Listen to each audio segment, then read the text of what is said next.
everyone.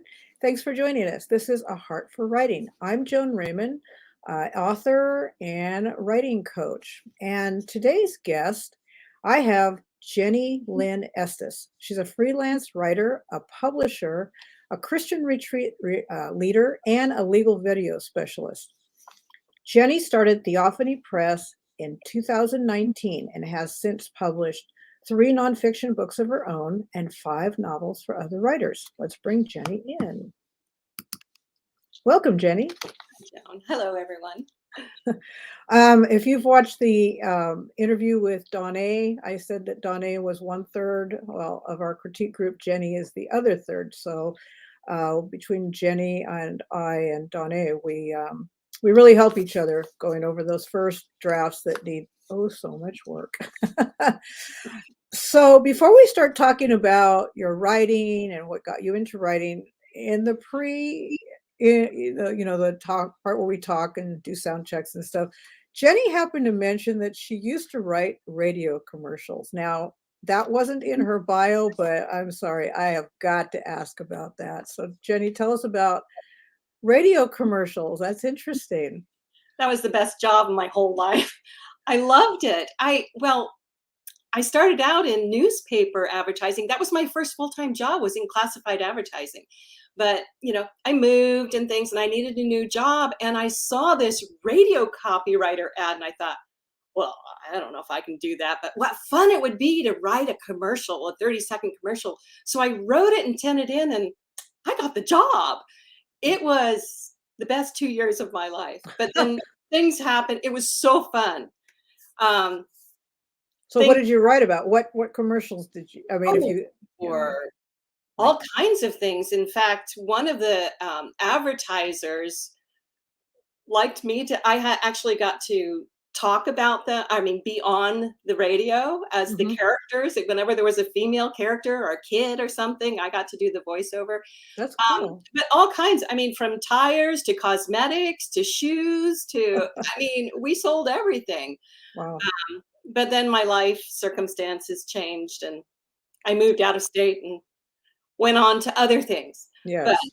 So to write a radio commercial, we talk about writing short stories. That is, you have to have every word count, and you have 30 seconds to make it. 30 seconds. Every word has to count. There has to be drama, an opening that's a catcher, drama, and then a closer. And you have to get the advertiser's information in there. Mm-hmm. So it was really good practice for writing short. Well, they call it flash fiction now, but yeah. That's awesome. Yeah, because that would really train you to, because a hook, you got to have that hook, and a lot of writers struggle with what that first line is or what that hook is. That's very cool. So that kind of that segues into when did you first, other than the radio commercials, when did you first discover you had a heart for writing? How did all that develop? Well, writing's always been kind of peripheral in my life. Throughout the different careers I've had. But it wasn't until about 10 years ago. My husband is an Anglican priest. He's the rector of Ascension Anglican Church here in Bakersfield. He has been for 20 years. And so he decided he had a sabbatical coming, and he said, I'm going to write a book. I said, okay, I'll help you. Because, he wrote it, but he's not a real good speller. Anyway, so I was involved in every aspect of him publishing his book. What he went through Whippenstock in Oregon Publishers. They're a very, very small publishing house, and they do primarily academic and theological books.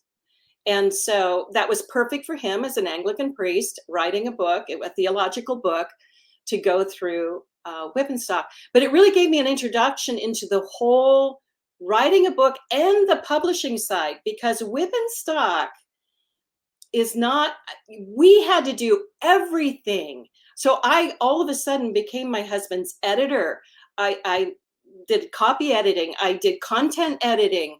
And I read his entire book 4 times in 1 month, going through everything we needed to fix and change.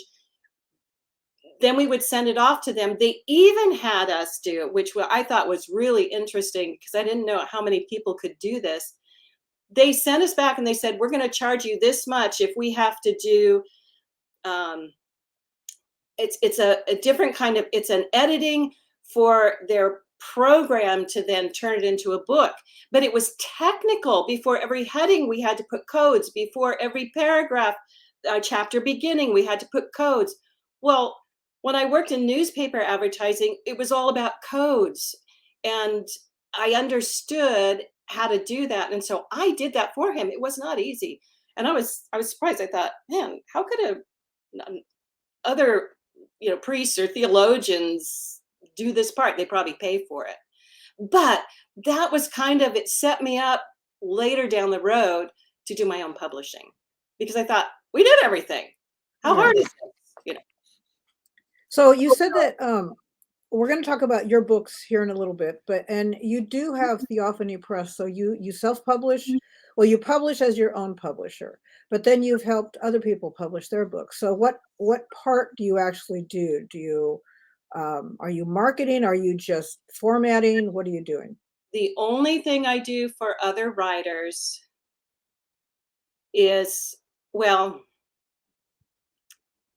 I'm technically the only thing I do that I get paid for is to format it. Okay. Because it's, if you are self-publishing, you need to upload a certain type of file for KDP and a certain type of file for Ingram Spark or whoever you go through. But once I get that file, I can just send it to the author. They take on their own, creating an account with KDP, uploading it, and following it, and they get the royalties and everything. So they just pay me to format it. Right. And then you send them a file, a uploadable print-on-demand file for, Yes. And for those that aren't familiar, KDP is Kindle and Amazon, and Ingram Spark, they're also a print-on-demand, and they will distribute to libraries and Barnes and Noble, all those kind of places. So if you do self-publish, you can have your book in a lot of places going through Ingram Spark. That's a whole nother show. Yeah, no, that is. Yeah. I have done some editing too. That's why I hesitated that, well, I do editing, but primarily they send me their edited, ready to go copy and illustrations, because I do children's readers. So each chapter has a middle grade. They're middle grade. Yeah. For the illustrations and right. And you use the program Adobe InDesign. Okay. And it is not a user-friendly. It is not an easy program to learn, but Adobe InDesign now, 30 years ago, was Adobe PageMaker. And 30 years ago, my daughter's going to be 32. When my daughter was young, I did my own desktop publishing from home for people independently. I would publish. And then I had my own cooking newsletter that I did. So I knew Adobe PageMaker. So the transition to InDesign was not that difficult. So I understood the whole principles. But I used InDesign once. It took me 3 weeks and I just hated it. So I used Vellum. That's my favorite one right now. So describe your writing process. So, you get an idea for your book. What is your writing process? My writing process, well, I write nonfiction. And let me put up your first book right here, and you can talk about this book. The Anglican Rosary. So I wrote a book that I couldn't find out there.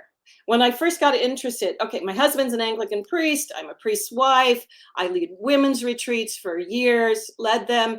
And I decided to do a retreat on the Anglican Rosary because I was so excited to find out we Anglicans had, the Protestants, basically. Anglicans are Protestants. We have a Protestant rosary.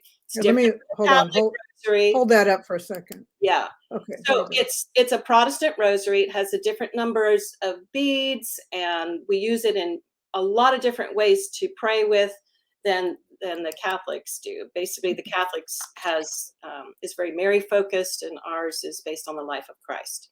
So I got really interested, and I researched the Anglican Rosary. So I bought every book I could find on the Anglican Rosary, and it got me started praying with it, which I loved because it kept me so focused in that time. It put me in the God zone.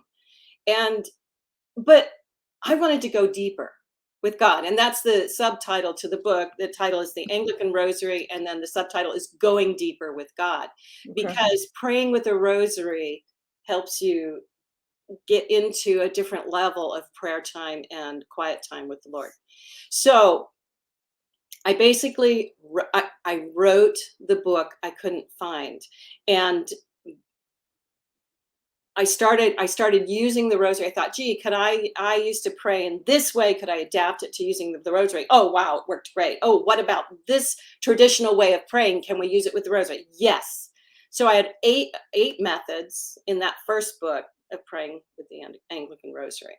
So you're asking about my process. That book, I have to say, and this is why I started Theophany Press, because of what I went through with my husband, with his publisher, and how much it cost and everything, I thought, I think this is interesting enough. I'm going to get a traditional publisher. I always intended to do a traditional publisher.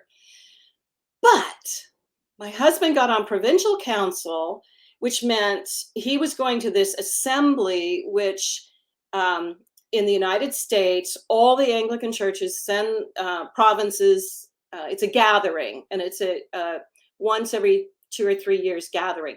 And I realized I could, if I self-publish, I could write this book and have it in my hands in 6 months, Wow. which I did, start to finish.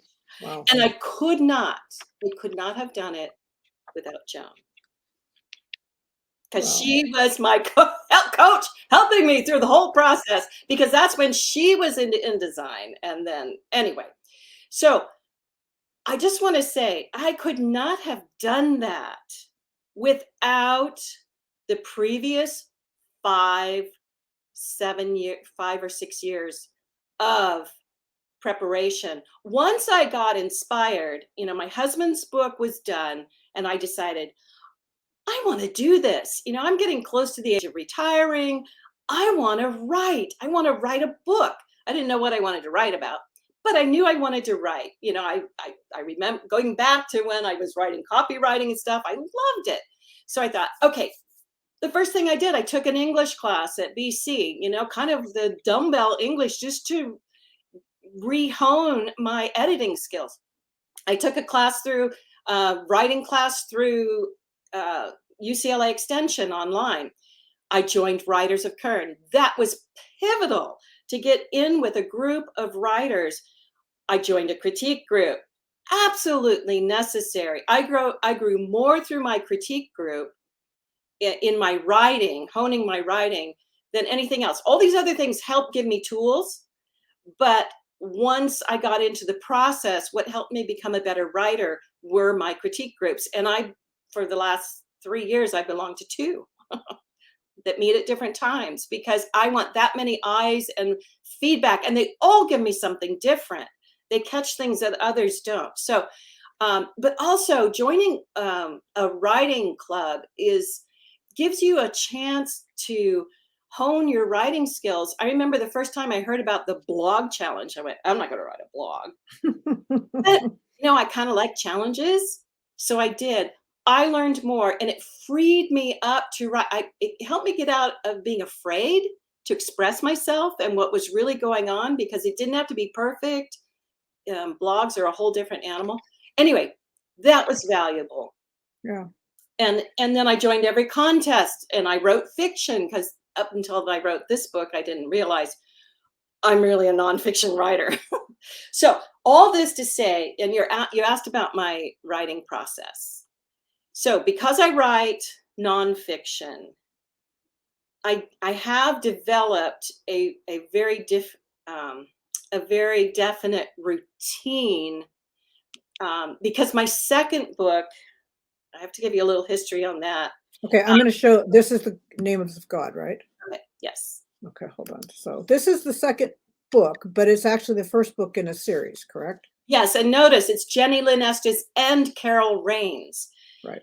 Carol is a friend and fellow clergy wife, and she got inspired to come up with 99 names for God, 33 for God the Father, 33 for Jesus, God the Son, 33 for God the Holy Spirit, for the Holy Spirit. And then she connected it with the Anglican Rosary. So she was presenting at our annual Clergy Wives Retreat. And Saturday morning, we got to the first break, and she had gone through the first part of the names. She told us, how she was inspired. And then she was reading through these names. And I jumped up. I was almost shaking. And I said, Carol, you have to write a book. This has to be in a book. This is so amazing. And I know how to do that because I'd been part of Writers of Kern. I'd been taking classes. I'd been doing everything.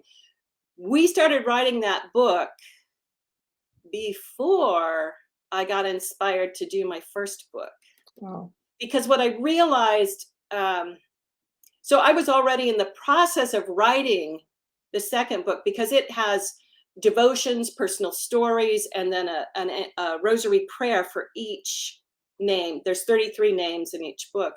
And because I was at a Christian writers retreat, I go to retreats too. And during that time, I had a one-on-one with one of the Christian writers, and she said, I want you to go have some time with God and tell me the 4 books you're going to write. And I went, 4? No, I have 3 planned. We have this series. I don't have 4. But she's like, yeah, and give me the list tomorrow morning.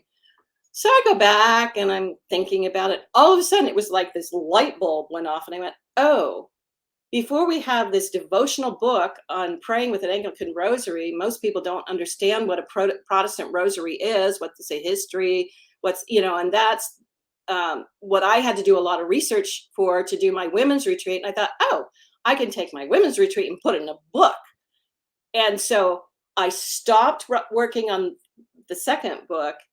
In 6 months, published the other one. And when I was in Dallas, Texas, I sold 50 books of my first book, and a bunch of rosaries because I make rosaries to sell too. Anyway, so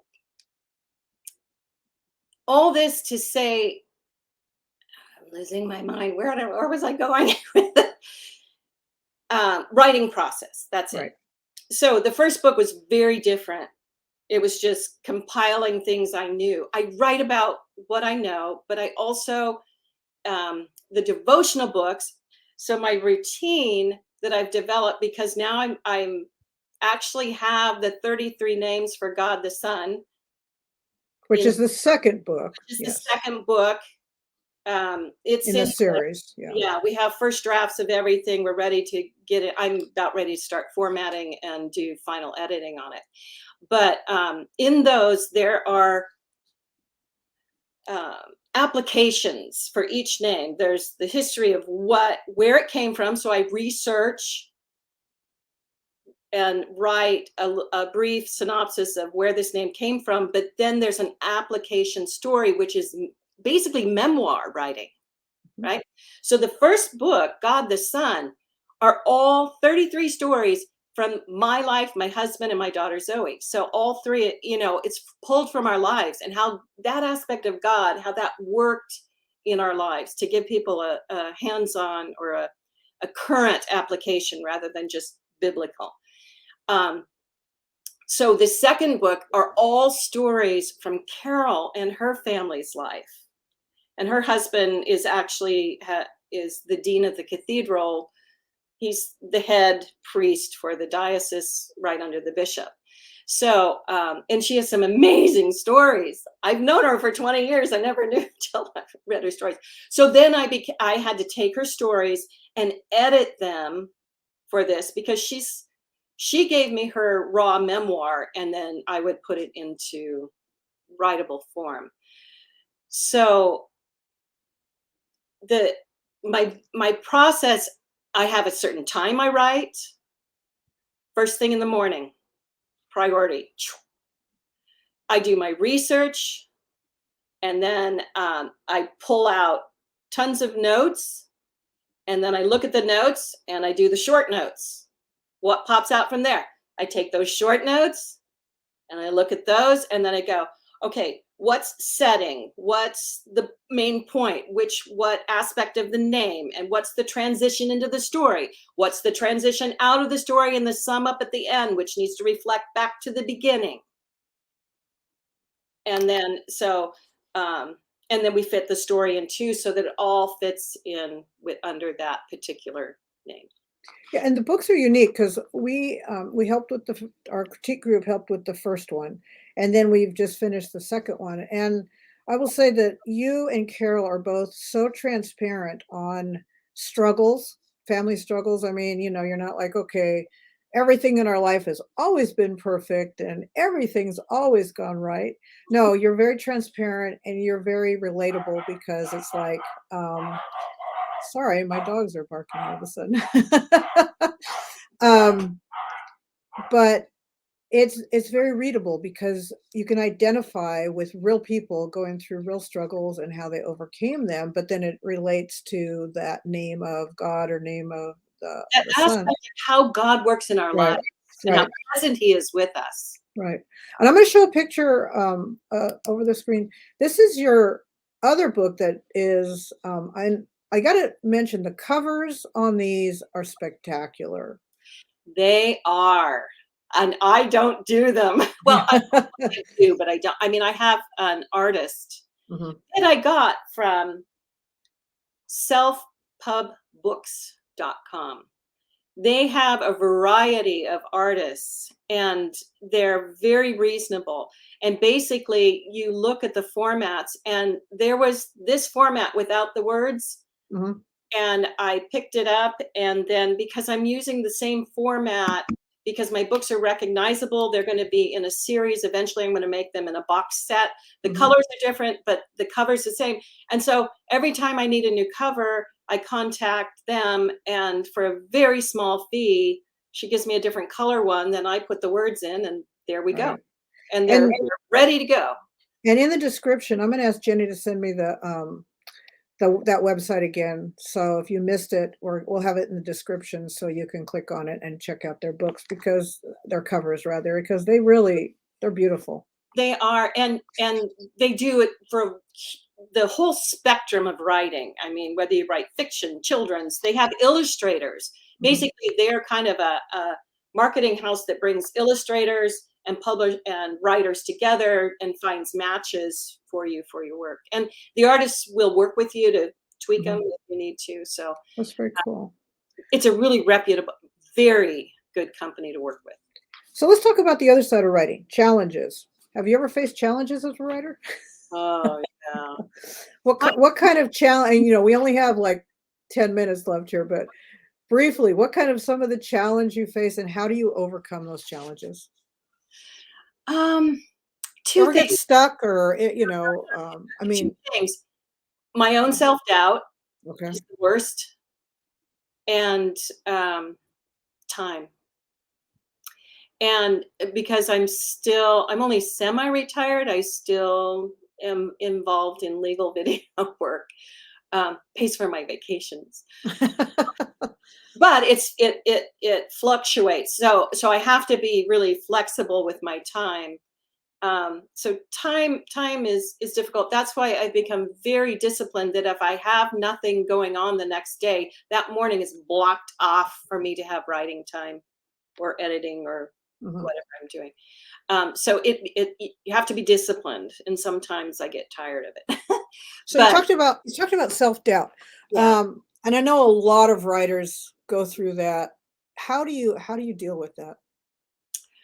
well, personally, I pray. Okay. I mean, Yeah. I feel, and a lot of my self doubt is, who am I to write this book about God? About the names of God, and I just have to trust that God is with me while I'm writing it, and also I mean, my husband is my first.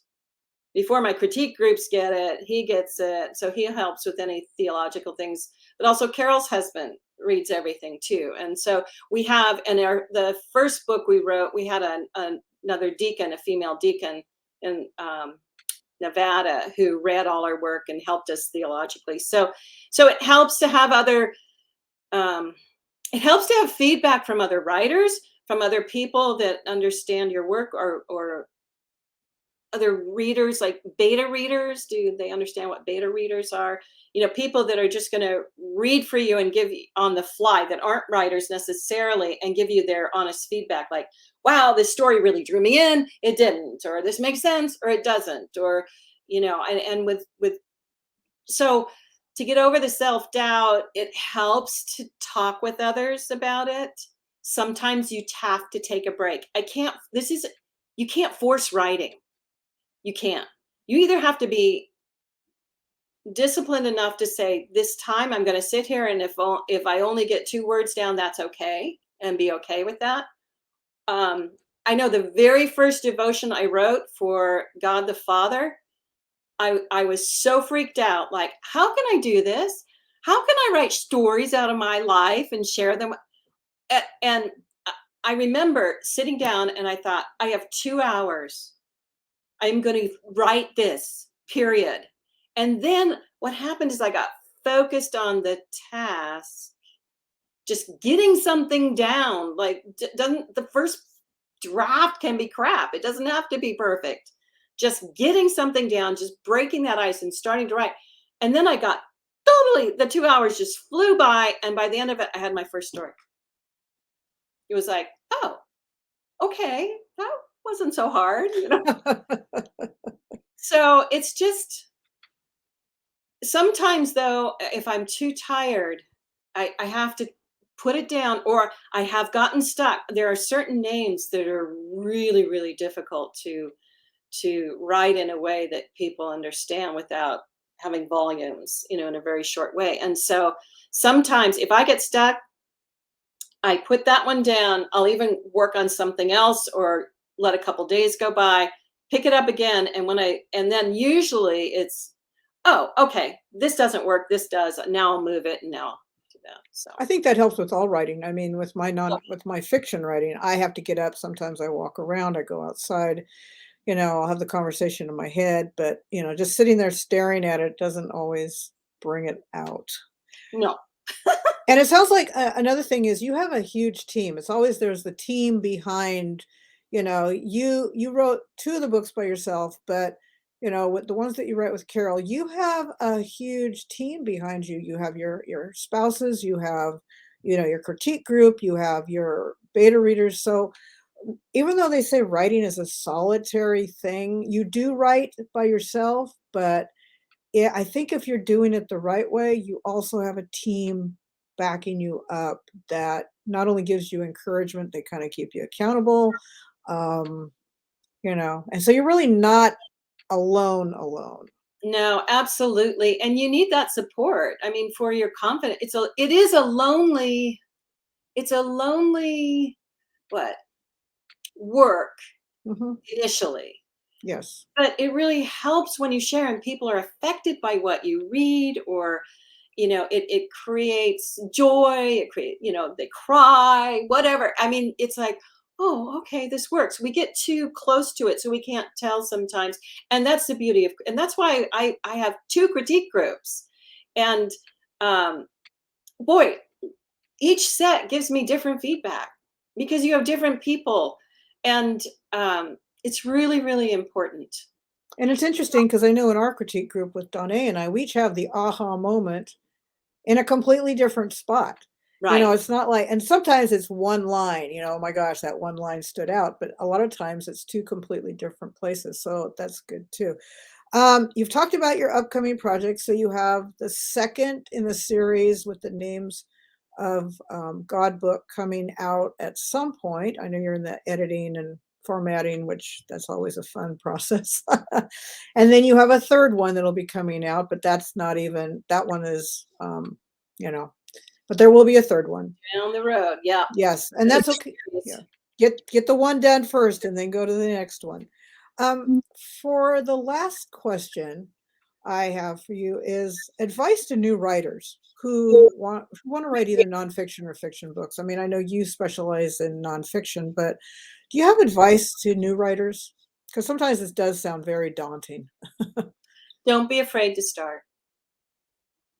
And what's funny is the things that you're most worried about, that you're most afraid to try, will sometimes bring you the most joy when you break through that wall, when you give yourself permission to do it, and to do it badly at first, and it's okay.